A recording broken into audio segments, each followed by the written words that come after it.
பிரைஸ்லார்ட். கண்களை மூடி ஜெபிப்போம். ஸ்தோத்திரிக்கிறோம் ஏசப்பா, ஸ்தோத்திரிக்கிறோம் தகப்பனே. அன்பின் பரலோக பிதாவே, அருமையான இந்த காலை வேலைக்காக கூட நன்றி ஏசப்பா. அப்பா, இந்த நாளை கற்று நீங்கள் காண கொடுத்த கிருபைக்காக கூட நன்றி தகப்பனே. எத்தனையோ பேர் கிடைக்காத ஸ்லாக்கியத்தை எங்களுக்கு கொடுத்த கிருபைக்காக கூட நன்றி ஏசப்பா. இன்னும் ஒரு நாளைக்கு கூட கத்தாவே எங்களை காண தேவன் பாராட்டின கிருபைக்காக கூட நன்றி தகப்பனே. இன்றைய தினத்திலும் ஏசப்பா நடக்கிற ஆராதனை கற்று நீங்கள் ஆசீர்வதிங்க, நீங்கள் ஏற்று நடத்துங்க ஏசப்பா. நீங்கள் ஆட்கொண்டு ஒவ்வொருவரையும் நீங்கள் நடத்த போகிறதுக்காக கூட நன்றி ஏசப்பா. கத்தாவே உங்கள் பிரசன்னத்தால் நிரப்ப போகிறதுக்காக கூட நன்றி தகப்பனே. ஆசீர்வதிங்க, பலப்படுத்துங்க. இயேசுவின் நாமத்தில் ஜெபிக்கிறோம் நல்ல பிதாவே, ஆமென். இப்பொழுதும் ஒரு பாடலை பாடி ஆண்டவரின் நாமத்தை மகிமைப்படுத்துவோம். மிகுந்த ஆனந்த சந்தோஷம். மிகுந்த ஆனந்த சந்தோஷம் என் கர்த்தர் என்னோடு இருப்பதால். மிகுந்த ஆனந்த சந்தோஷம் என் கர்த்தர் என்னோடு இருப்பதால். குறையில்லையே குறையில்லையே என் கர்த்தர் என் மேய்ப்பர். குறையில்லையே குறையில்லையே என் கர்த்தர் என் மேய்ப்பர். மிகுந்த ஆனந்த சந்தோஷம் என் கர்த்தர் என்னோடு இருப்பதால். மிகுந்த ஆனந்த சந்தோஷம் என் கர்த்தர் என்னோடு இருப்பதால். ஆத்துமா தேற்றுகிறார், புது பலன் தருகின்றார். ஆத்துமா தேற்றுகிறார், புது பலன் தருகின்றார்.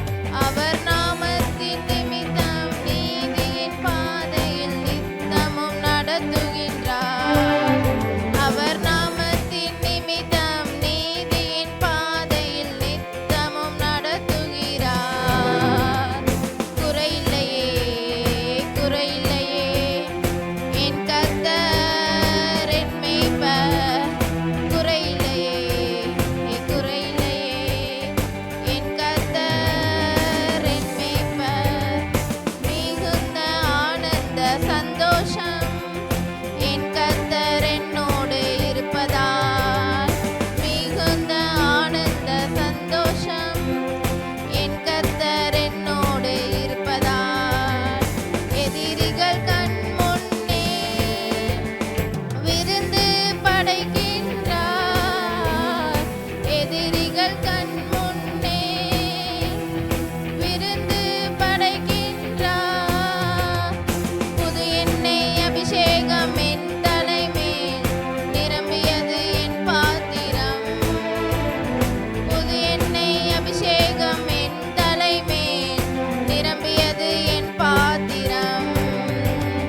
குறையில்லையே குறையில்லையே என் கர்த்தர் என் மேய்ப்பர்.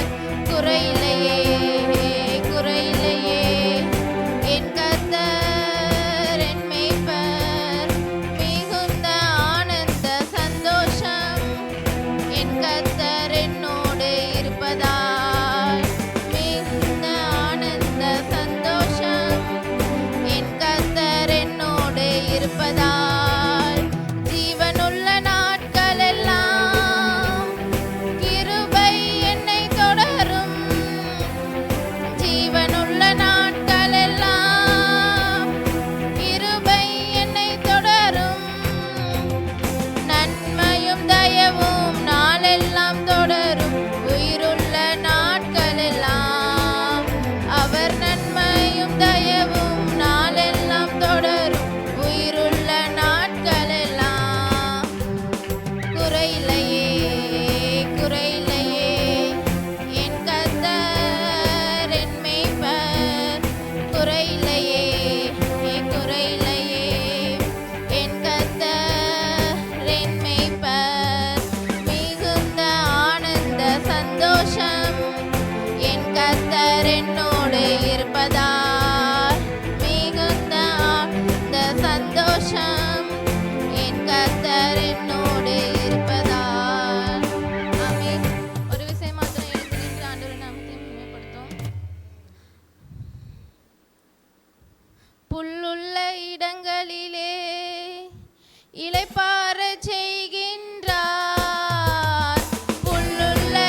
தடுமாற்றம் எனக்கில்லையே.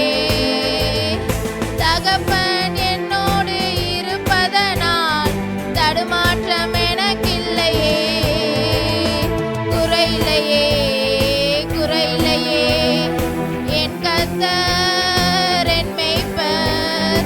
குறையில்லையே குறையில்லையே என் கர்த்தர் என் மேய்ப்பர். மிகுந்த ஆனந்த சந்தோஷம் என் கர்த்தர் என்னோடு இருப்பதால். மிகுந்த ஆனந்த சந்தோஷம் என் கர்த்தர் என்னோடு இருப்பதால். ஒரு விஷயம் ஆண்டவர் நாமத்தை மகிமைப்படுத்துவோம். நன்றி தகப்பனே, நன்றி ஏசப்பா, நன்றி ஏசப்பா. கர்த்தாவே, எங்கள் மேய்ப்பராய் இருப்பதற்காக கூட நன்றி தகப்பனே. எங்களை அனுதினமும் அமர்ந்த தண்ணீர் அண்டையில் வழிநடத்தி செல்லுகிற தேவனுக்காக கூட ஒரு விஷயம் மாத்திரம் நன்றி ஏசப்பா. எங்கள் தேற்றால வாரனே உமக்கு நன்றி ஏசப்பா. எங்களை மறவாத தேவனே உமக்கு நன்றி தகப்பனே. ஏசப்பா, ஒவ்வொரு நாளும் உங்களுக்கு கிருபைகளை நடத்தி வந்ததுக்காக கூட நன்றி தகப்பனே. புது புது கிருபைகளை அனுதினமும் நீங்க கொடுப்பதற்காக கூட நன்றி ஏசப்பா. கர்த்தாவே, அனுதினமும் ஜீவனுள்ள நாட்களெல்லாம் நன்மைனாலும் கிருபைனாலும் வழிநடத்துகிற தேவனே உமக்கு நன்றி ஏசப்பா. நன்றி. எந்த குறையுமே இல்லை தகப்பனே. எங்க பொருளாதாரத்துல குறை இல்லை ஏசப்பா. எங்க சந்தோஷத்துல குறை இல்லை தகப்பனே. எங்கள் சமாதானத்துல குறை இல்லை ஏசப்பா. நீங்கள் எங்கள் மெய்ப்பராய் இருப்பீரானால் கூட ஏசப்பா, எங்க வாழ்க்கையில எந்த குறையுமே இல்லை தகப்பனே. அப்படிப்பட்ட கிருபை கத்தை நீங்க கொடுத்ததுக்காக கூட நன்றி ஏசப்பா. அப்படிப்பட்ட தயவு எங்க வாழ்க்கையில நீங்க பாராட்டினதுக்காக கூட நன்றி தகப்பனே. நன்றி ஏசப்பா. உங்க அழைப்பு இல்லை என்றால் நாங்க ஒன்றுமே இல்லை ஏசப்பா. உங்க அளவற்ற கிருபை இல்லைன்னா நாங்க ஒன்றுமே இல்லை தகப்பனே. உமது அழைப்புக்காக நாங்க உயிர் வாழ்கிறோம் ஏசப்பா. நீங்க தந்த அழைப்பிற்காக, நீங்க தந்த அன்பிற்காக நாங்கள் உயிர் வாழ்ந்து கொண்டிருக்கிறோம் தகப்பனே. நன்றி ஏசப்பா. நன்றி ராஜா. நன்றி தகப்பனே. உயர்த்துகிறோம் ஏசப்பா. நன்றி செலுத்துறோம் தகப்பனே. உங்க அழைப்பு இருந்ததால நான் அழிந்து போகவில்லை. உங்க அன்பு இருந்ததால நான் கைவிடப்படல. உங்க கிருபை என்ன காப்பதால வாழ்ந்து கொண்டிருக்கேன். உங்க அன்பிற்கு நிகரே இல்ல. இயேசுவின் கிருபை என்ன காப்பதால வாழ்ந்து கொண்டிருக்கேன்.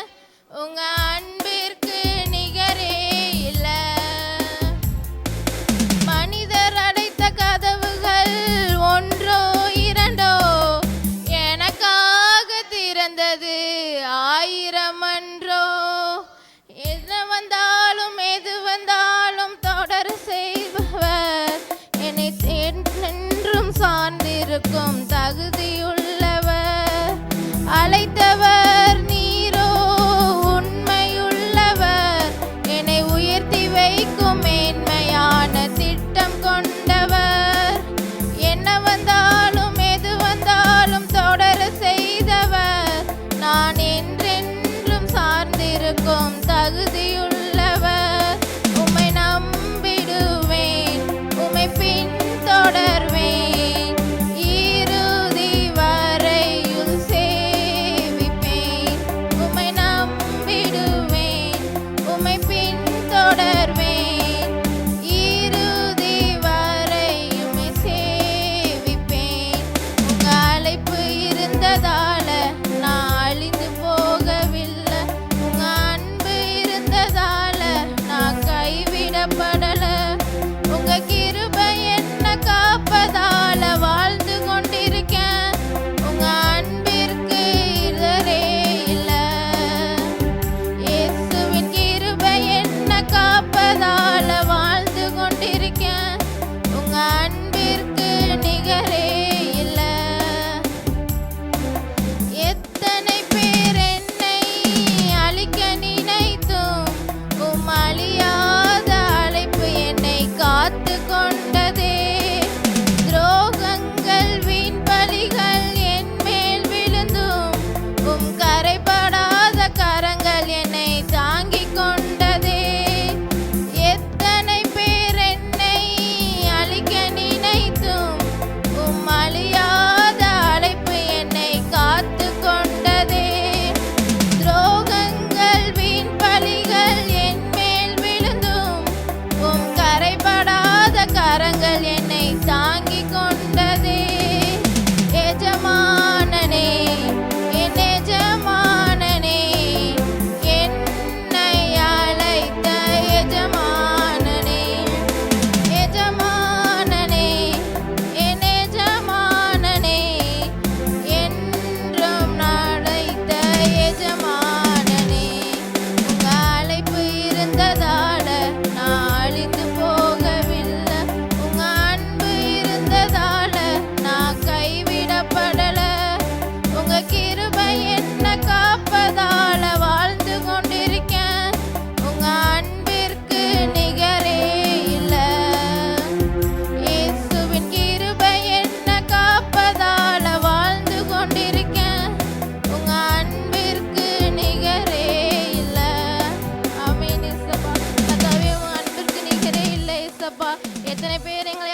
நினைத்தாலும் கூட ஏசப்பா எங்களை உயர்த்தி வைக்கும் மேன்மையான திட்டம் கொண்டவர் தகப்பனே. நீங்க மனிதர்கள் அடுத்த கதவுக்காக ஒரு விஷயம் மாத்திரம் நாங்கள் நன்றி செலுத்துறோம் ஏசப்பா. உலகத்துக்குரிய காரியங்களுக்கு எங்கள் வாழ்க்கையில அடைத்ததற்காக நன்றி ஏசப்பா.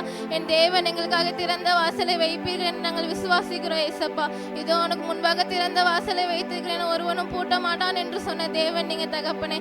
அப்படிப்பட்ட மகிமை எங்க வாழ்க்கையில கத்த நீங்க காண பண்ணுங்க ஏசப்பா. அப்படிப்பட்ட கிருபை கத்த நீங்க கொடுக்க போறதுக்காக கூட நன்றி ஏசப்பா. இந்த வெறுமையான கோள்களை கத்த நீங்க துளிர்க்க செய்யுங்க ஏசப்பா. இந்த உயிரற்ற கோள்களை கத்த நீங்க துளிர்க்க செய்ய போறதுக்காக கூட நன்றி தகப்பனே. யாக்கோபு போல வெறுமையாய் வந்தாலும் கூட ராஜா என் தேவன் 2 பரிவாரங்களை கொண்டு நிரப்பி அனுப்புகிற தேவன் நீங்க ஏசப்பா. அப்படிப்பட்ட கிருபைகளை எங்கள் வாழ்க்கையில நீங்க கொடுக்க போறதுக்காக கூட நன்றி ஏசப்பா. கண்ணீரோடு விதைக்கிறோம் ஏசப்பா. கம்பீரமான அறுவடை கணக்கத்தை நீங்க கிருபை தாங்க ஏசப்பா. எழுதி வைத்திருக்க விண்ணப்பங்களுக்கெல்லாம் கூட நன்றி செலுத்துறோம் ஏசப்பா. ஒவ்வொன்றுக்கும் ஆம் என்றும் ஆமேன் என்றும் பதில் கணக்கத்திற்கு கிருபை தாங்க ஏசப்பா. உமது சித்தத்தின்படி கத்தரைங்களை வணைந்து கொள்ளுங்க ஏசப்பா. எங்க சித்தம் இல்லை தகப்பனே, ஆசீர்வதிங்க தகப்பனே. தொடர்ந்து இருக்கிற செய்தியை கத்த நீங்க ஆசீர்வதிங்க ஏசப்பா. அதை கேட்டு நாங்கள் அதன்படி செயல்படுகிறோம், எங்களை நீங்க மாற்றுங்க தகப்பனே. ஆசீர்வதிங்க, பலப்படுத்துங்க. இயேசுவின் நாமத்தில் ஜெபம் நல்ல பிதாவே, ஆமென்.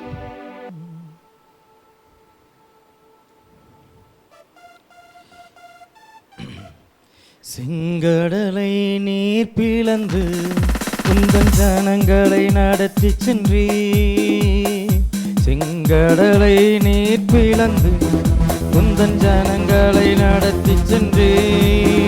நீ நல்லவர், சர்வ வல்லவர், என்றும் வாக்கு மாறாதவர்.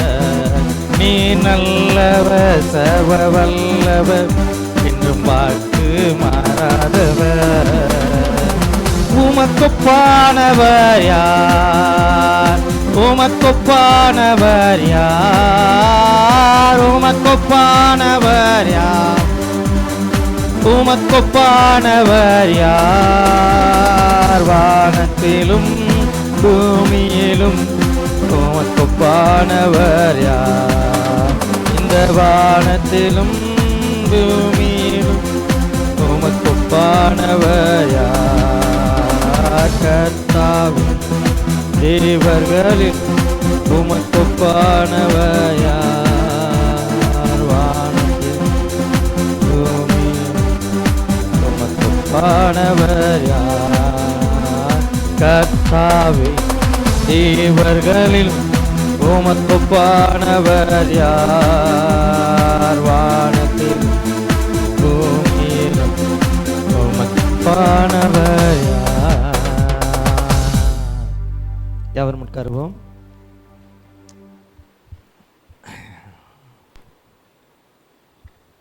கர்த்தர் நல்லவர்.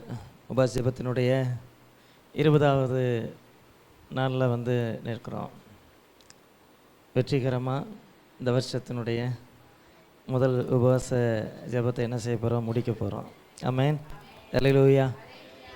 ஒரு நாள் கூட தவற விடாமல் நான் எல்லா நாளும் கலந்துட்டேங்கிறவங்க கை தூக்குங்க பார்க்கலாம். Praise the Lord. கர்த்தர் நல்லவர்.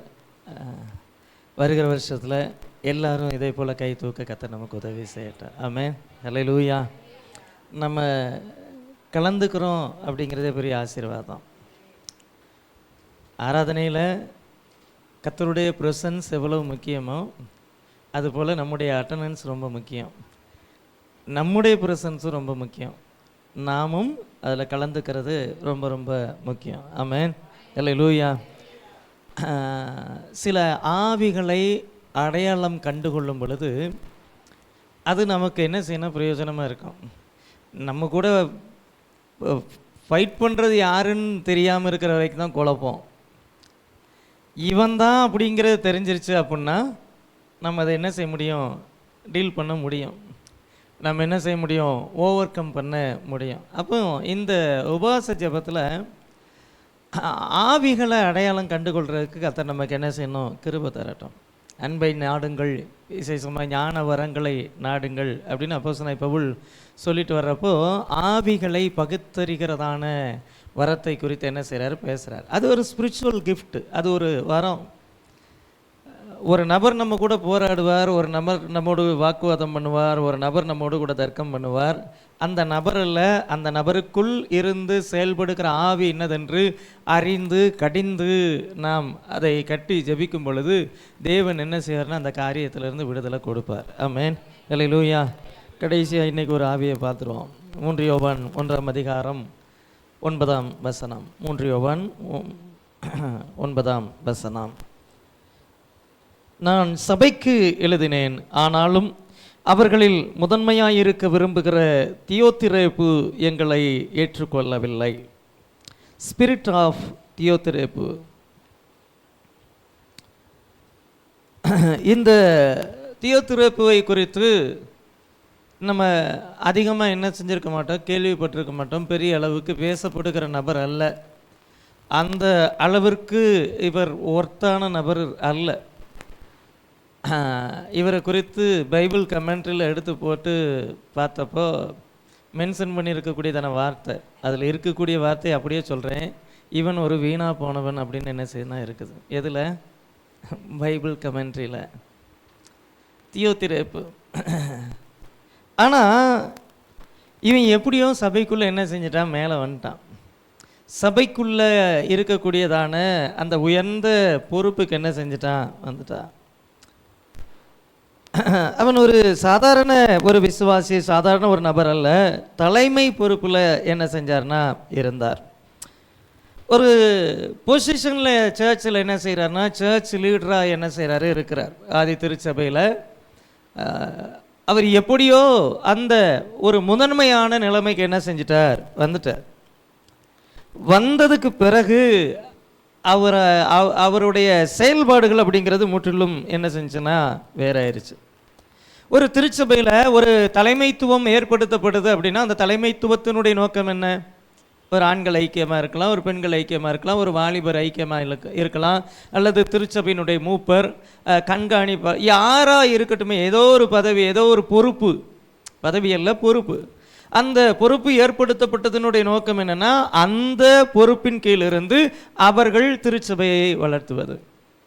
அவர்களுக்கு கீழாக இருக்கிறவர்களை என்ன செய்யணும், வளர்த்தணும். ஆவிக்குரிய நிலைமையில் என்ன செய்யணும், அவருக்கு கீழாக இருக்கக்கூடியவர்கள் என்ன செய்யணும், ஆவிக்குரிய நிலைமையில் என்ன செய்யணும், முன்னேற்றம் என்ன செய்யணும், பிரயாசப்படணும்.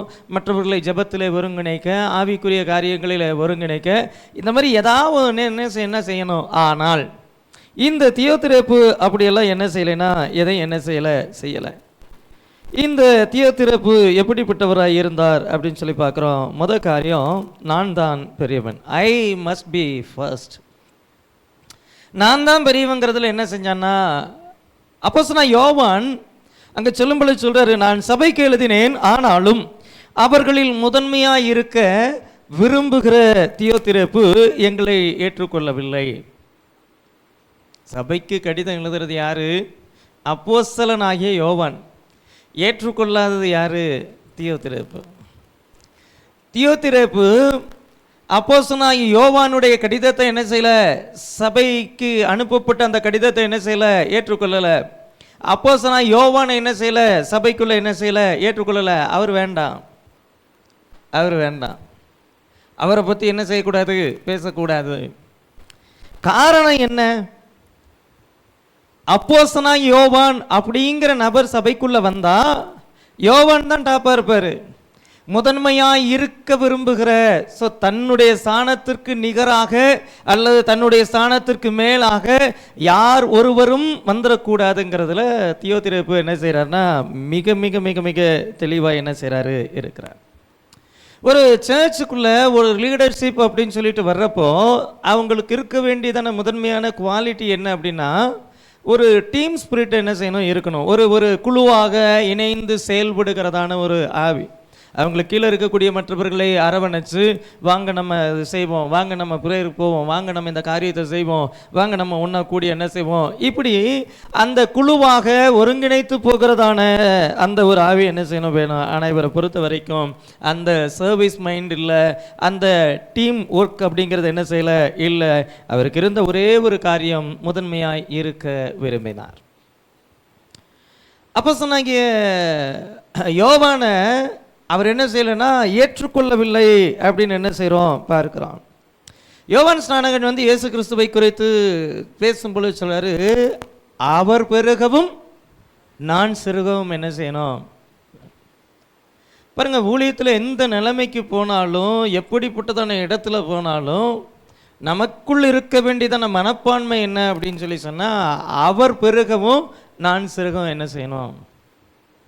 ஆனால் திருச்சபையில் தலைவனாக இருந்ததான, முதன்மையாக இருந்ததான இந்த தியோத்திரேப்பு அவர் என்ன செய்கிறார்னா, முதன்மையாக இருக்கு என்ன செஞ்சார்னா விரும்பினார். அந்த பொசிஷனுக்கு வந்ததுக்கு பிறகு அவருக்குள்ள வந்ததான அந்த ஒரு பெருமை, அவருக்கு இருந்ததான ஆஸ்தி, அவருக்கு இருந்ததான அந்தஸ்து, அவருக்கு இருந்ததான அந்த சமூக கட்டமைப்பு, அதை அப்படியே என்ன செய்கிறார் அப்படின்னா சர்ச்சுக்குள்ளே என்ன செய்கிறாருன்னா பில்டு பண்ணுறார்.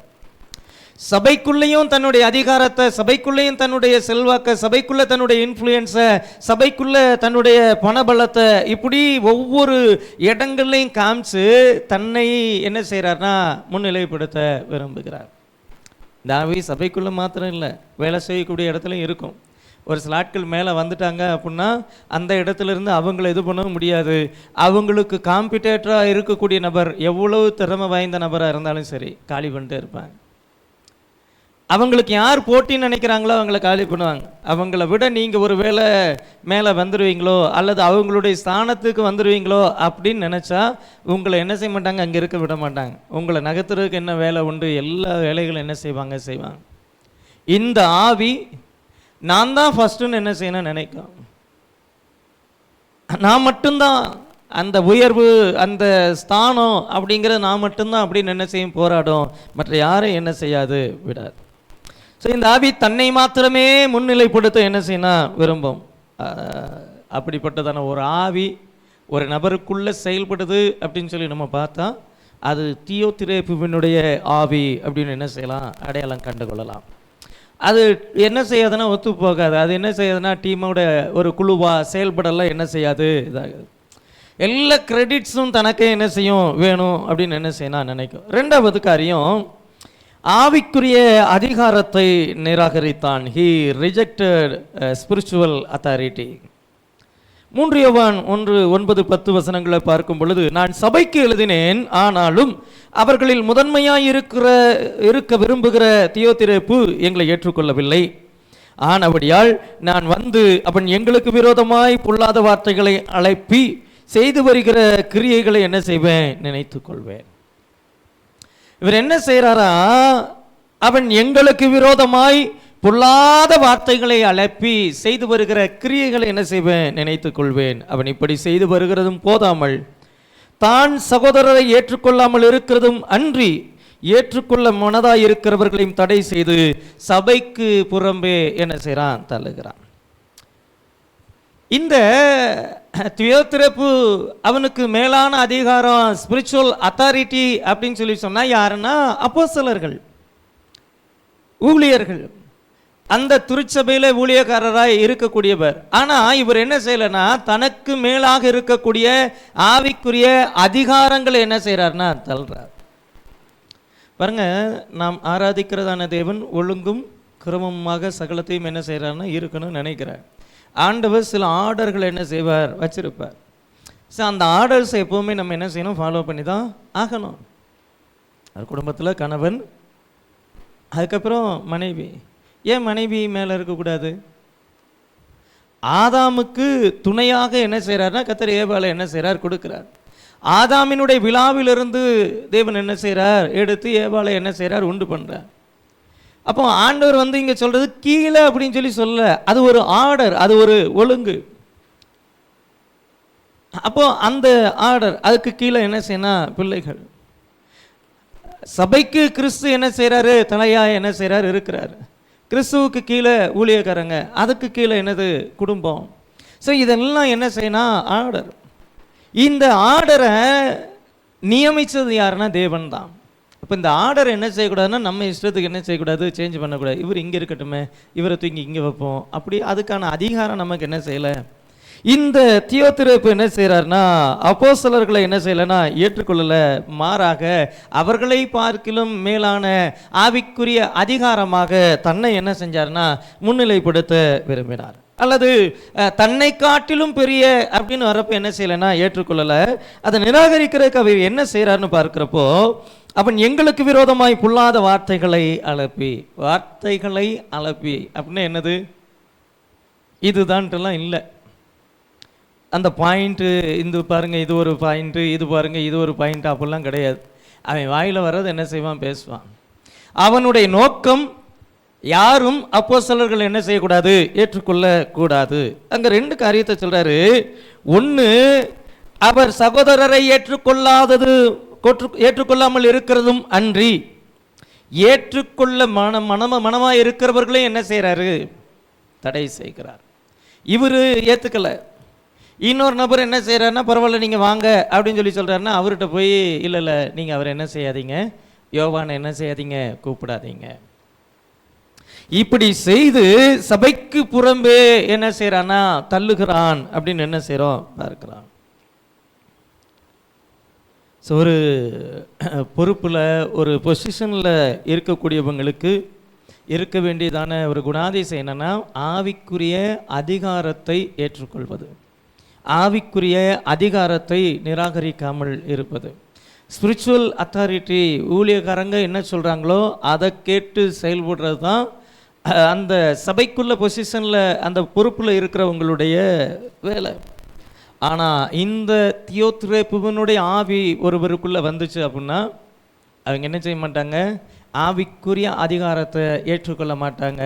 ஊழியக்காரங்க சொல்கிறத கேட்க மாட்டாங்க, ஊழியக்காரங்க சொல்கிறத நிராகரிப்பாங்க, ஊழியக்காரங்களுக்கு விரோதமாக வார்த்தைகளை என்ன செய்வாங்க, அலப்புவாங்க அப்படின்னு என்ன செய்கிறோம் பார்க்குறோம். அவர்கள் ஏற்றுக்கொள்ளாமல் இருக்கிறதும் அன்றி ஏற்றுக்கொள்ளுகிறவர்களையும் என்ன செய்வாங்கன்னா, நீ ஏற்றுக்காத அப்படின்னு சொல்லி சபைக்கு புறம்பே என்ன செய்வாங்க, தள்ளுவார்கள் அப்படின்னு என்ன செய்கிறோம் பார்க்குறோம். இவங்களை யாரும் கரெக்ஷன் பண்ண முடியாது. இவங்களை யாராவது கரெக்ஷன் பண்ணணும்னு நினச்சிட்டா அவ்வளோதான், அவங்களுக்கு என்ன செய்யணும், கோபம் வரும். ஸோ அந்த திருத்தும் போது இந்த தியோத்திரேப்புவினுடைய ஆவி என்ன செய்யாதுன்னா விட்டு கொடுக்காது. ஒரு பொறுப்புக்கு கர்த்தர் நம்மளை உயர்த்துறார், ஒரு ஸ்தானத்துக்கு கர்த்தர் நம்மளை உயர்த்துறார், கர்த்தர் நம்ம ஒரு மேன்மைக்குரிய இடத்தை நோக்கி நகர்த்துறார் அப்படின்னா அந்த நேரத்தில் நம்மளை கரெக்ஷன் பண்ணுறதுக்கு என்ன செய்யணும், விட்டு கொடுக்கணும். கரெக்ஷன் பண்ணுறதுக்கு விட்டு கொடுக்கணும். மோசையோடு கூட கர்த்தர் பேசுகிறார், மோசையோடு கூட கர்த்தர் பிரத்யட்சமாக பேசுகிறார், மோசையோடு கூட கர்த்தர் முகமுகமாக பேசுகிறார். மோசே சமஸ்த இஸ்ரவேல் ஜனங்களுடைய எல்லாருடைய வழக்குகள் என்ன செய்கிறாருன்னா உட்காந்து விசாரிச்சுட்டு இருக்கிறாரு. அப்படிப்பட்டதான சூழ்நிலையில் மோசையினுடைய மாமா பார்க்குறாரு, இல்லை இவர் தப்பு பண்ணுறாருன்னு சொல்கிறார். யாத்ராகமம் 18ஆம் அதிகாரம் 17ஆம் வசனத்தில் பார்க்கிறோம். அப்பொழுது அதற்கு மோசேயின் மாமன், நீர் செய்கிற காரியம் நல்லதல்ல, நீரும் உம்மோடு இருக்கிற ஜனங்களும் தொய்ந்து போவீர்கள், இது உமக்கு மிகவும் பாரமான காரியம், நீர் ஒருவராய் அதை செய்ய உம்மாலே கூடாது. இப்போதும் நான் உமக்கு ஒரு ஆலோசனை சொல்றேன், அதை கேளுங்க. தேவன் உம்மோடு கூட இருப்பார், நீ தேவ சன்னதியிலே ஜனங்களுக்காக இரும், விசேஷித்தவைகளை தேவனிடத்தில் கொண்டு போய் என்ன செய்யணும், கேளு. கட்டளைகள், பிரமாணங்கள் இதெல்லாம் ஆண்டவர்கிட்ட கேளு. ஆனால் ஜனங்களுக்குள்ள தேவ பயம் உள்ளவர்கள், உண்மையுள்ளவர்கள், பொருளாசை வெறுக்கிறவர்களான திறமையுள்ள மனிதர்களை தெரிந்து கொண்டு 1000 பேருக்கு அதிபதி, 100 பேருக்கு அதிபதி, 10 பேருக்கு அதிபதினு வை. 10 பேருக்குள்ள ஏதாவது பிரச்சனை, இந்த 10 பேருக்குள்ள ஏதாவது ஒரு பிரச்சனைனா நீ இந்த நபரை போய் பார். ஒரு 100 பேருக்கு ஒரு பிரச்சனை, இந்த 100 பேர் நீங்கள் என்ன செய்யுங்க, இவரை போய் பாருங்க.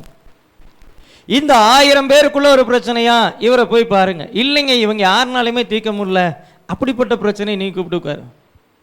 40 லட்சம் பேர், தினம் 4 பேருக்கு என்ன செய்யும் பிரச்சனை இருக்கும், தினம் 40 பேருக்கு பிரச்சனை இருக்கும், தினம் 400 பேருக்கு பிரச்சனை இருக்கும்.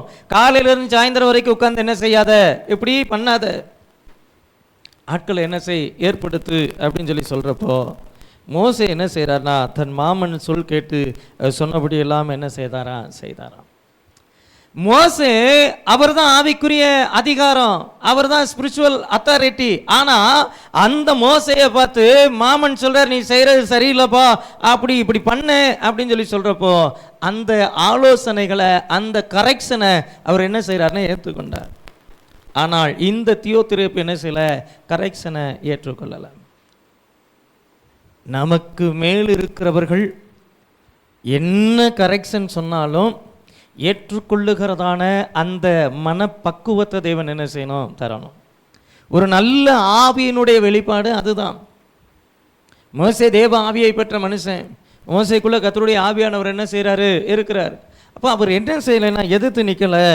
ஒரு மூத்தவர், தன்னை பார்க்கிலும் வயதிலும் தன்னை பார்க்கிலும் அனுபவத்திலும் தேறின ஒரு நபர். அப்படி சொல்கிற உடனே அந்த ஆலோசனை என்ன செய்கிறாரு? கேட்குறாரு. இது கரெக்டு, இதை செய்யலாம், இது பிரயோஜனம் உள்ளது, இது சரியானது. அப்போ அந்த ஒவ்வொரு அறிவுரையும் ஜெபத்தோடு கூட என்ன செய்யணும்? பரிசீலனை செய்து ஏற்றுக்கொள்ளுகிறதான அந்த தன்மை என்ன செஞ்சுன்னா இருந்துச்சு. மூன்றாவது காரியம், மற்றவர்களை கீழே தள்ளினான். He pushed others down. இவர் ஏற்றுக்கொள்ள மனதாயிருக்கிறவர்களையும் தடை செய்து சபைக்கு புறம்பே தள்ளுகிறான் அப்படின்னு என்ன செய்கிறோம் பார்க்கிறோம். ஏன்?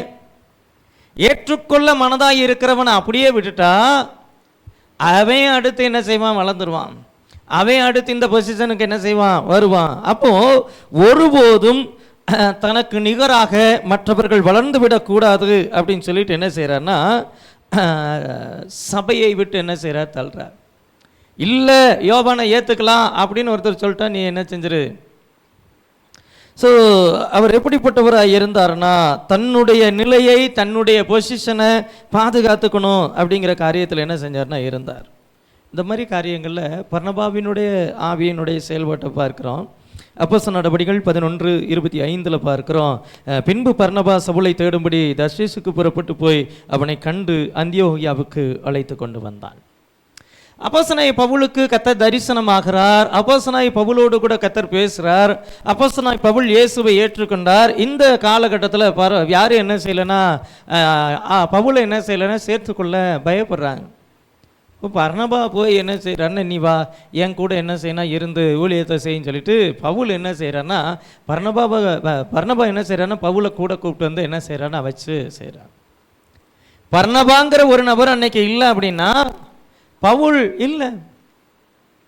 அப்போ பவுலை உருவாக்குனது யாருன்னா அதில் மிகப்பெரிய பங்கு என்னென்னா பர்னபாவுக்கு என்ன செஞ்சு இருந்துச்சு.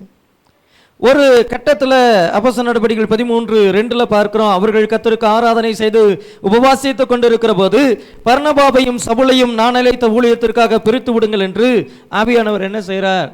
திருப்புலம் பற்றினார். பர்னபாவையும் சவுலை என்ன செய்கிறாரு? பிரித்து விடுறார். இதுக்கு அடுத்து ஒரு இடத்துல பிரச்சனை வருது. அப்போஸ்தலர் நடபடிகள் 15:37 வரைக்கும் பார்க்கிறோம். அப்பொழுது பர்னபா என்பவன் மார்க்கு என்னும் பெயர் கொண்ட யோவானை அழைத்து கொண்டு போக வேண்டும் என்றான். பவுலோ அவன் பம்பிலியா நாட்டிலே நம்மை விட்டு பிரிந்து நம்மோடு கூட ஊழியத்திற்கு வராததினால் அவனை அழைத்து கொண்டு போகக்கூடாது என்றான். இதை பற்றி அவர்களுக்குள்ளே கடும் கோபம் ஊண்டபடினால் அவர்கள் ஒருவரை விட்டு ஒருவர் என்ன செஞ்சாங்க? பர்னபா எப்படிப்பட்டவர்னா அவர் பவுலையும் ஏற்றுக்கொள்வார், மார்க்கு என்னப்பட்ட யோவானையும் என்ன செய்வார்? ஏற்றுக்கொள்வார். மார்க்குக்கும் பவுலுக்கு என்ன பிரச்சனைனா பம்பிலியாங்கிற ஒரு நாட்டுக்கு என்ன செய்யணும்? ஊழியத்துக்கு போகணுங்கிறார். மார்க்கு நான் வரலைங்கிறார். இப்போ இன்னொரு இடத்துக்கு போகணுங்கிறார். இப்போ நான் வரேங்கிறார். இப்போ பவுல் சொல்றாரு எப்போ ஏற்கனவே கூப்பிட்டப்போ வரமாட்டேன்னா, ஆனால் இன்னைக்கு என்ன செய்கிறான்? வர்றேங்கிறான். அப்படி இருக்கக்கூடாது. ஊழியத்தில் வசதி வாய்ப்புகளை பார்த்து வரக்கூடாது. அங்கே இருக்கக்கூடியதான சூழ்நிலைகளை பார்த்து வரக்கூடாது.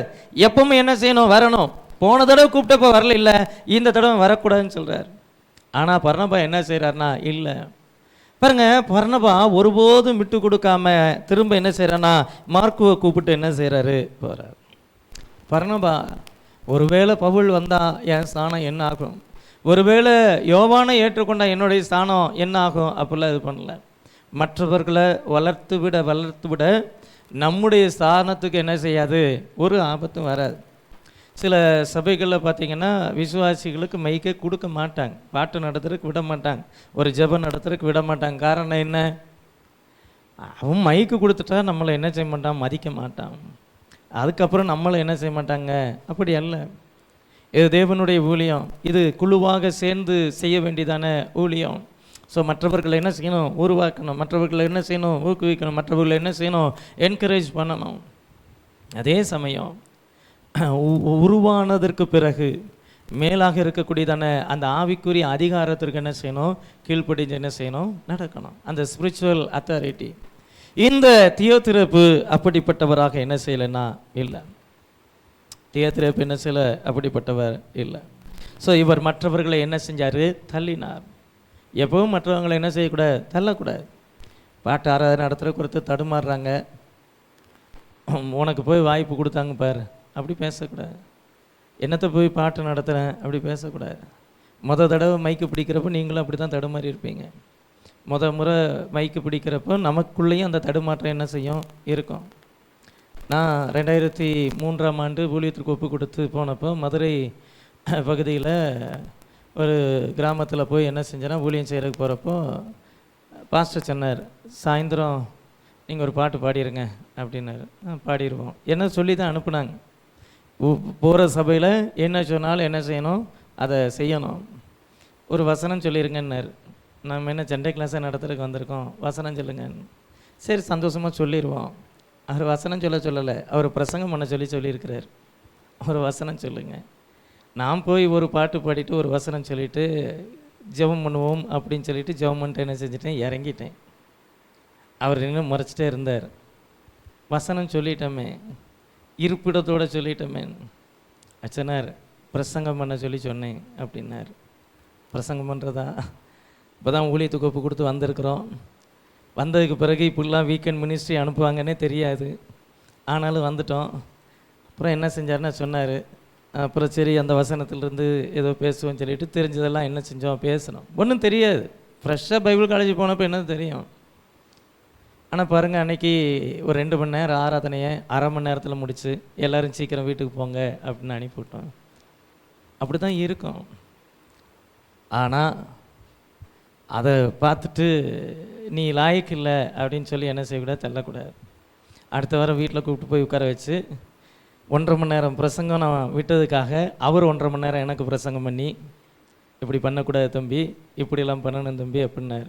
சரி அப்படின்னு சொல்லிட்டு அப்படி தான் கற்றுக்கொண்டு என்ன செய்கிறோம், வர்றோம். கீழே என்ன செய்யக்கூடாது, தள்ளக்கூடாது. என்கரேஜ் பண்ணி மற்றவர்களை உற்சாகப்படுத்தி அடுத்த தலைமுறைக்கு இடம் கொடுத்து ஒவ்வொரு காரியங்களையும் என்ன செய்யணும். ஆமேன். சில நேரங்களில் என்ன அப்படின்னா, நம்முடைய பேர் வளரணுங்கிற ஒரு மைண்ட் செட்டுக்கு வந்துடுறோம். நம்மை தேவன் உயர்த்தி வைத்திருப்பது நம்மை கொண்டு தேவ ராஜ்யத்தை வளர்த்துவதற்கு, நம்மை கொண்டு தேவ ராஜ்யத்தை கட்டுவதற்கு, நம்மை கொண்டு தேவ ராஜ்யத்தை விரிவாக்கம் செய்வதற்கு, நமக்கு பேர் உண்டாக்குவோங்கிற அந்த ஆவிக்கு நம்ம இடம் கொடுத்துட்டோம்னா அதுக்கு பிறகு என்ன செய்யாதுன்னா ஊழியம் வளராது. 4வது காரியம், வார்த்தைகளால் காயப்படுத்தினான். He used words to wound. அவன் எங்களுக்கு விரோதமாய் பொல்லாத வார்த்தைகளை அலப்பி. யோவான் இருக்கிறதுல ரொம்ப சாஃப்டான பர்சன். அவருக்கு விரோதமாக என்ன செய்கிறாரு, பொல்லாத வார்த்தைகளை அலப்புறார். பவுல் இருந்திருந்தாருன்னா கேட்டிருப்பார், நான் அன்போடு வரட்டுமா இல்லை புறம்போடு, இதெல்லாம் நல்லதில்லை தம்பி, வேறு மாதிரி ஆகி போயிடும் பார்த்துக்க அப்படின்னு அவர் என்ன செஞ்சுருப்பார், பவுலாக இருந்தால் சொல்லியிருப்பார். பெரம்போடவே கிளம்பி போனாலும் போவார். அவரெல்லாம் அப்படி செய்யக்கூடிய ஆள் தான். என்னுடைய பேக்ரவுண்ட் ஹிஸ்ட்ரி தெரியுமா, எப்படி சபையை துன்பப்படுத்தணும்னு தெரியுமா அப்படின்னு என்ன செஞ்சுருப்பார். யோவான் அப்படிலாம் என்ன செய்யலை இல்லை. ஆனால் அவன் காயப்படுத்தினான் அப்படிங்கிறத என்ன செய்கிறார், மென்ஷன் பண்ணுறார். அவன் எங்களுக்கு விரோதமாய் பொல்லாத வார்த்தைகளை அழைப்பி செய்து வருகிற கிரியைகளை என்ன செய்வேன், என்னெல்லாம் பண்ணுறாங்கிறத நான் என்ன செய்வேன், நினச்சி பார்க்குறேன் அப்படின்னு என்ன செய்கிறாரு சொல்கிறார். அவன் இப்படி செய்து வருகிறதும் போதாமல் தான் சகோதரரை ஏற்றுக்கொள்ளாததும் அன்றி ஏற்றுக்கொள்ள மனதாக இருக்கிறவர்களை என்ன செய்கிறார்னா தடை செய்து அவங்களுடைய வார்த்தை என்ன செய்தனா காயப்படுத்துது. பொல்லாத வார்த்தைகளால் அலப்பி அப்படின்னா என்னது, வளன்னு என்னத்தையா ஒன்று குற்றச்சாட்டுகளை என்ன செய்கிறான்னா அடுக்கி காயப்படுத்திட்டு என்ன செய்கிறாரு இருக்கிறார். ஒரு அபிஷேகம் பெற்ற பிள்ளையினுடைய, ஒரு அபிஷேகம் பெற்ற ஊழியக்காரனுடைய, ஒரு அபிஷேகம் பெற்ற ஒரு பொறுப்பாளருடைய வார்த்தைகள் மற்றவர்களை கட்டுகிறதா இருக்கணும், மற்றவர்களை சேர்க்கிறதா, கூட்டி சேர்க்கிறதா என்ன செய்யணும் இருக்கணும். மற்றவர்களை புறம்பாக்குகிற, மற்றவர்களை தள்ளுகிற, மற்றவர்களுக்கு விரோதமாய் பொல்லாதமாய் பேசுகிற இப்படிப்பட்டதான ஆவி என்ன செய்யக்கூடாது, செயல்பட ஒருபோதும் என்ன செய்யக்கூடாதுன்னா இடம் கொடுக்க கூடாது. நம்முடைய வாயின் வார்த்தைகள் மிக வல்லமை உள்ள வார்த்தைகள். மரணமும் ஜீவனும் நாவின் அதிகாரத்தில் இருக்குது, நாவின் அதிகாரத்தில் இருக்குது. சைக்காலஜி என்ன சொல்லுது அப்படின்னா, என்னால் இது முடியாது அப்படின்னு நீங்கள் சொல்லிகிட்டே இருக்கிறீங்கன்னு வைங்களேன், அது உங்களால் முடியாது. ஏன் அப்படின்னா, இப்போ ஒன்றும் இல்லை, இப்போ தொழிலுக்காக எல்லாரும் எழுதி வச்சு ஜெபம் பண்ணிட்டு இருக்கிறீங்க.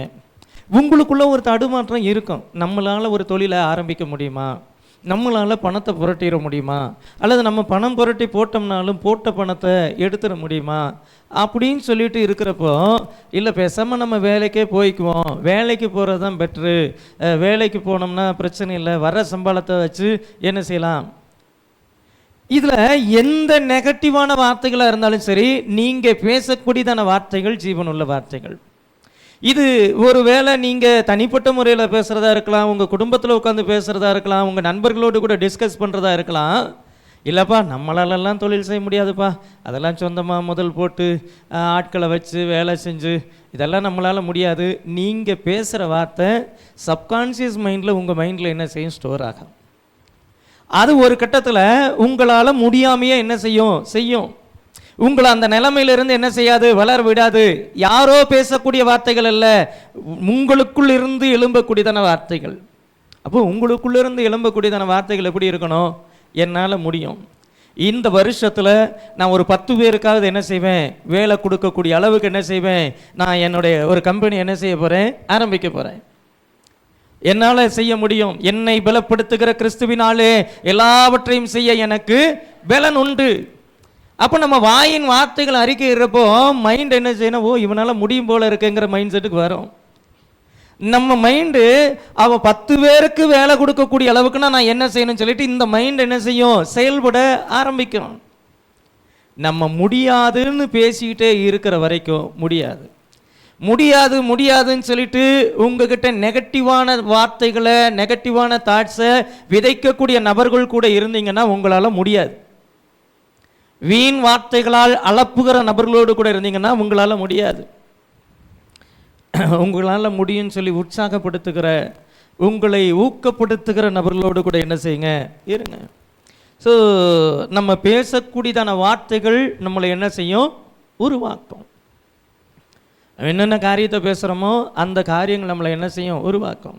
நமக்குள்ள முதல்ல நம்ம வாழ்க்கை குறித்ததான ஒரு விஷன் இருக்கணும், நமக்குள்ள முதல்ல நம்ம எதிர்காலத்தை குறித்ததான ஒரு விஷன் இருக்கணும், நமக்குள்ள முதல்ல நம்ம எதிர்காலத்தை குறித்ததான ஒரு தரிசனம் என்ன செய்யணும், இருக்கணும். 50 பேர் இருக்கிறாங்க, இந்த 50 பேர் தான், அப்படி இல்லை. இந்த 50 இந்த வருஷம் முடிகிறதுக்குள்ள 100ஆக என்ன செய்யும், மாறும். அந்த விசுவாசம் எனக்குள்ளே இருந்தால் தான் நான் ஊழியத்தில் என்ன செய்ய முடியும், நிற்க முடியும்.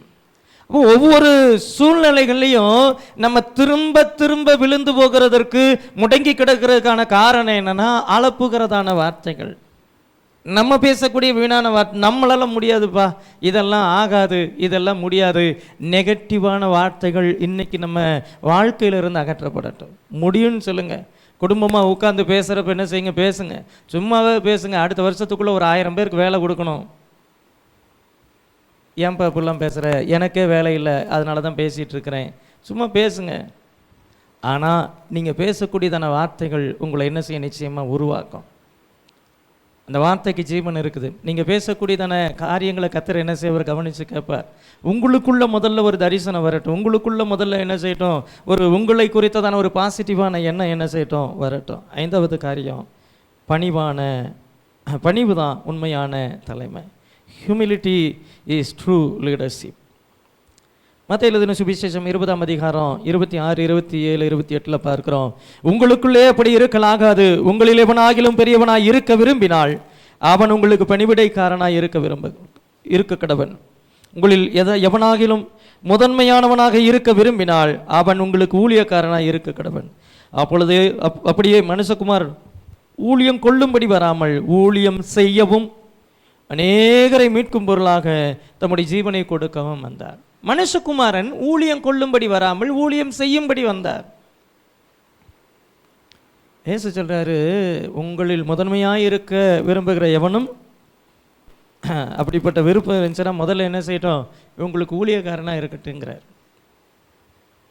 முதன்மையாக இருக்கிறதுக்கு விரும்புறதுன்னா என்னது, டிப்டாப்பாக ட்ரெஸ் பண்ணிட்டு அப்படியே இது பண்ணிட்டு அப்படியே நின்றுட்டு இப்படி பார்த்துட்டு இப்படி இருக்கிறதுக்கு முன்னாடி முதல்ல என்ன செய், இறங்கி என்ன செய், ஊழியத்தை செய்யுங்கிறார். நமக்கு சில காரியங்கள் செய்ய முடியாது. சீமார் எடுத்து கூட்டுறதுக்கு முடியாது, சேர் போட முடியாது, ஏதோ ஒரு இது ஒட்டடை அடிப்ப முடியாது, ஏதோ இந்த ஸ்டெப்ஸ் எல்லாம் குப்பையாக இருக்க கூட்டவும் முடியாது. எனக்கு மைக்கே அவர் தரமாட்டேங்கிறார், எனக்கு மைக்கே அவர் தரமாட்டேங்கிறார். வந்த உடனே நம்ம என்ன செய்யணும், மைக் எடுத்து பிடிச்சிடணும். பாஸ்டர் எப்படி ட்ரெஸ் பண்ணுறான்னு பார்க்குறோம், பாஸ்டர் இப்படி பேண்ட், பாஸ்டர் இப்படி ஷர்ட், பாஸ்டர் இப்படி இன் பண்ணுறார். அடுத்து நமக்கு என்ன செய்யணும், பாஸ்டர் மாதிரி மைக் பிடிச்சிடணும். நாங்களும் ஜீரோவில் இருந்தால் வந்தோம். சபையை கூட்டி பெருக்கி தொடச்சி டாய்லெட்டை க்ளீன் பண்ணி ஒவ்வொரு ஸ்டேஜ் பை ஸ்டேஜ் வந்ததுக்கு அப்புறம் தான் இன்றைக்கி அசிஸ்டன்ட் பாஸ்டர்ஸாக இருக்கிறவங்களுக்கு தெரியும். அசிஸ்டண்ட்டாக 6 மாதம் 1 வருஷம் இருக்கிறவங்களுக்கே படாத பாடு படணும். நான்லாம் பல வருஷங்கள் இருந்தேன். மைக்கே கிடைக்காது. மைக் எடுத்து பேட்ரி போட்டு வைக்கலாம், மைக் எடுத்து மாட்டி வைக்கலாம், அவ்வளோதான். அதை தாண்டி என்ன செய்ய முடியாதுன்னா எதுவும் செய்ய முடியாது. ஆனால் தொடர்ந்து எனக்கு மைக் அந்த ஸ்தானம் இல்லை. நான் என்ன செய்யணும், பணிவிடைக்காரனாக இருக்கணும். இதெல்லாம் ஃபஸ்ட்டு எப்பவும் கீழ்மட்டத்திலேருந்து என்ன செய்யணும், வரணும். இப்போ நமக்கு மேலே வர்றப்பவும் அந்த ஸ்தானம் அது கிராஜுவலாக கர்த்தர் உயர்த்தி கொடுத்ததான ஒரு ஸ்தானமாக என்ன செய்யும் இருக்கும். யோவான் எழுதின சுவிசேஷம் 13ஆம் அதிகாரம் 3ஆம் வசனம் பாருங்க. தம்முடைய கையில் பிதா எல்லாவற்றையும் ஒப்பு கொடுத்தார் என்பதையும், தாம் தேவனிடத்தில் இருந்து வந்ததையும் தேவனிடத்திற்கு போகிறதையும் இயேசு அறிந்து போஜனத்தை விட்டு எழுந்து வஸ்திரங்களை கலற்றி வைத்து ஒரு சிகிலையை எடுத்து அறையிலே கட்டி கொண்டார். பாருங்க, தம்முடைய கையிலே பிதா எல்லாவற்றையும் ஒப்பு கொடுத்தார். சகலத்தையும் ஆண்டவர் என்ன செய்கிறாரு, அவர் கையில் ஒப்பு கொடுத்திருக்கிறார். தாம் தேவனிடத்திலிருந்து வந்தவர் என்றும் தாம் தேவனிடத்திற்கு போகிறவர் என்றும் அறிந்திருந்தோம். போஜனத்தை விட்டு எழும்பி அவர் என்ன செய்கிறார்னா சால்வையை எடுத்து மடித்து இடுப்பில் கட்டுறார். கட்டிட்டு என்ன செய்ய போகிறாரு, வேலை செய்யலைன்னா பிச்சு உதறிடுவேன் அப்படின்னா போகிறாரு, இல்லை, சீஷர்களுடைய பாதங்களை கழுவ ஆரம்பித்தார்.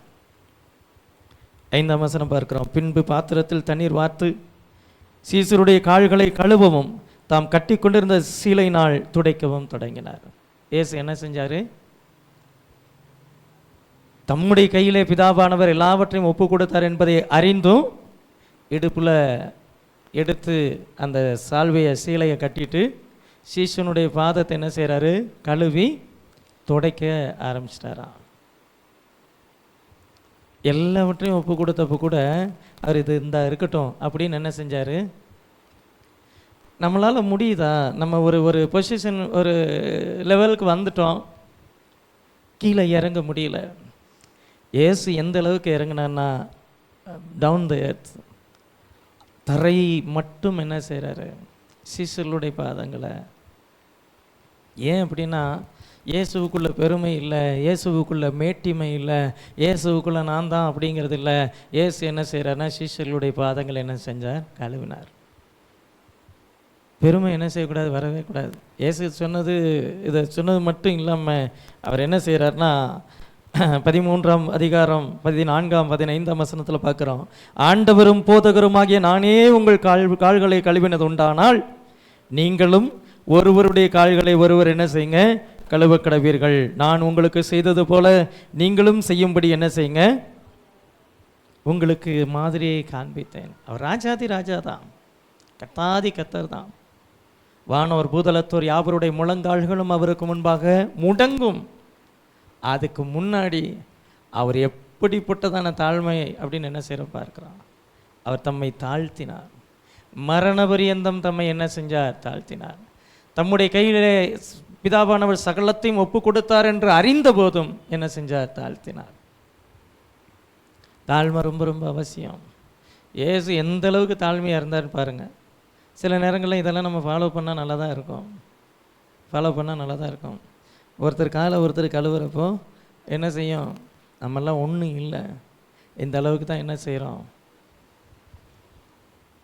ஆனால் இதுவும் ஒரு கட்டத்தில் என்ன செய்ய, சடங்காச்சாரம் அப்படின்னும் என்ன செஞ்சிச்சுன்னா போயிடுச்சு. இது அந்த அளவுக்கு இருதயத்தில் என்ன செய்யணும், தாழ்மை இருக்கணும். ஸோ பணிவு நம்மளை என்ன செய்யணும், உயர்த்தும். பதவி நம்மை உயர்த்தாது. Your title does not make you great, your humility does. So உங்களுடைய பதவி, நான் இந்த பொறுப்பில் இருக்கிறேன் அப்படிங்கிறதுனால மாத்திரம் உயர்ந்துட முடியாது. உங்களுடைய செயல்பாடு, உங்களுடைய பணிவு. ஏசு என்ன செஞ்சார்னா அந்த அளவுக்கு சகலத்தையும் தம்முடைய கைகளில் ஒப்பு கொடுத்தார் என்று அறிந்து இயேசு இந்த அளவுக்கு தன்னை தாழ்த்த முடியும்னா நம்ம எந்த அளவுக்கு தாழ்த்தணும், நம்ம எந்த அளவுக்கு நம்ம தாழ்மையாக இருக்கணும். இது சபைக்குள்ளே மாத்திரமல்ல, குடும்பத்திற்குள்ளேயும். இது குடும்பத்திற்குள்ளே மாத்திரமல்ல, வேலை செய்கிற இடங்கள்லையும். உங்களுக்கு ஒரு பதவி இருக்குது, உங்களுக்குன்னு ஒரு பொறுப்பு இருக்குது, கர்த்தர் உங்களை ஒரு ஸ்தானத்தில் வச்சுருக்கிறார். அதுக்காக கீழே இருக்கிறவனை எல்லாம் மிதிக்கணும்னு அவசியம் இல்லை. அவங்கள என்கரேஜ் பண்ணுங்க, கீழே இருக்கிறவங்கள தட்டி கொடுங்க. எப்பவும் தாழ்மையான சிந்தை, கிறிஸ்து இயேசுவில் இருந்த சிந்தை இருக்க கிடவுது. குடும்பத்துக்குள்ளே அப்படி நடத்துங்க. மனைவி பிள்ளைகளை அப்படி என்ன செய்யுங்க, நடத்துங்க. இருமாப்பா, கோவமா, எரிச்சலா, நான் யார் தெரியுமா, நான் தான் இந்த குடும்பத்தினுடைய தலைவன் அப்படின்னு சொல்லிட்டு போட்டு அடித்து மிதித்து உருட்டி இல்லை.